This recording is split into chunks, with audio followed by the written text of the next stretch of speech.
Hi everyone. If you don't have a nut allergy, I'm sure every one of you at some point have enjoyed eating almonds. Now, if you have noticed the packets, you may have seen most of them can be traced back to California and are often even have the title of Californian almonds written on them. So, I have a question for you. What do you think is the relation between buying a packet of almonds at your local grocery store, uh, a huge number of bees dying in California, and the usual and now severe droughts that we see there? In other words, let me ask you a broader question. Where does our food come from? And what is it that we are not paying for when we buy our food? So, California dominates the international almond market, providing for 80% of the world's demand. Each spring, approximately 1.6 million hives, that is 60% of the managed hives in the United States, are trucked to California from all over the country to pollinate nearly 2 billion pounds of almonds. However, almonds are treated with a range of pesticides, leading to many bee colonies falling sick and dying. The monoculture of almond tree means that they are forced to rely on a single source to gather their food, which is again removed to sell honey. The almond monocultures also need a lot of water and have depleted the groundwater in the area.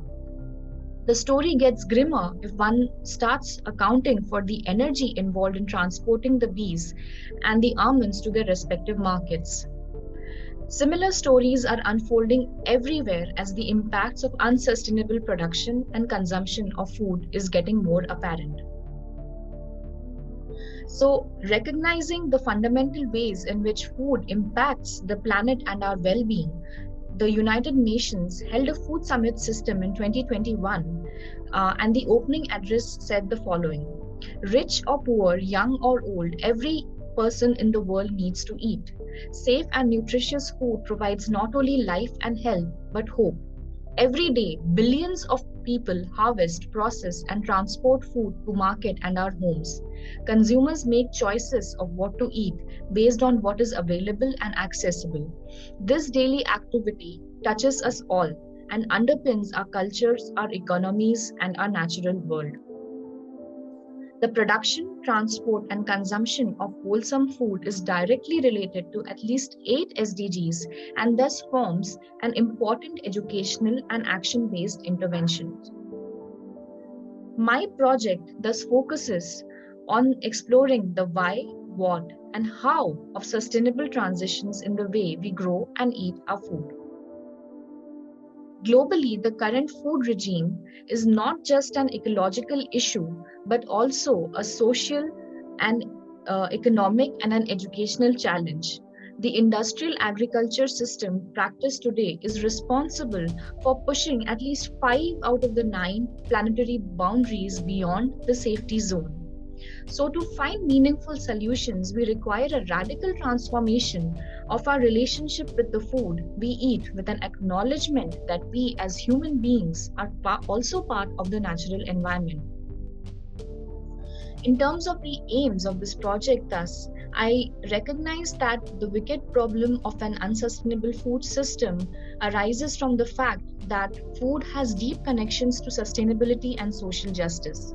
The motivation for me to work in this area stems from the challenge and potential of sustainable transitions in an urbanizing world. And thus, my research focus was how to seed a critical discourse and promote civic action focused on sustainable food systems, characterizing and documenting the diversity of knowledge and practices in urban farming initiatives. In terms of the projected outcomes, I want to contribute to contextualized discourse that accounts for the spatial, climatic, and socioeconomic considerations in Indian cities. And I want to be able to create learning resources and discussion platforms that can be used as educational interventions or ways to mobilize collective action. So, towards this goal, I've conducted a variety of interviews with practitioners having kitchen garden spaces in a variety of spaces ranging from personal balconies to community land to institutional areas. And each of them offer interesting views on how the community has taken up the initiatives, how they have acted as transformative spaces, their notion of dignity of labor and stewardship of the land, and as well as practical know-how regarding the way to grow food. So, based on these interviews, I have also worked towards creating then learning resources, outreach materials, and online modules. Uh, these articles are freely available online, as well as I'm working towards creating more detailed modules that can be along with relevant resources. So, these resources include guidebooks, such as one that I have created is called Spill the Beans, which is a guide to kickstart one's urban garden. And I'm also in the process of co-authoring a more detailed book titled There is a Bee in the Balcony, a guide to growing your food anywhere you are, based on the interviews with these practitioners to also bring out the context specific challenges and potentials of Indian spaces. So, to conclude, I would say that recognizing the interdependence of agrobiodiversity, soil health, societal well being, and indigenous knowledge about nutrition and health requires the collective participation of various age groups and socioeconomic groups at local level.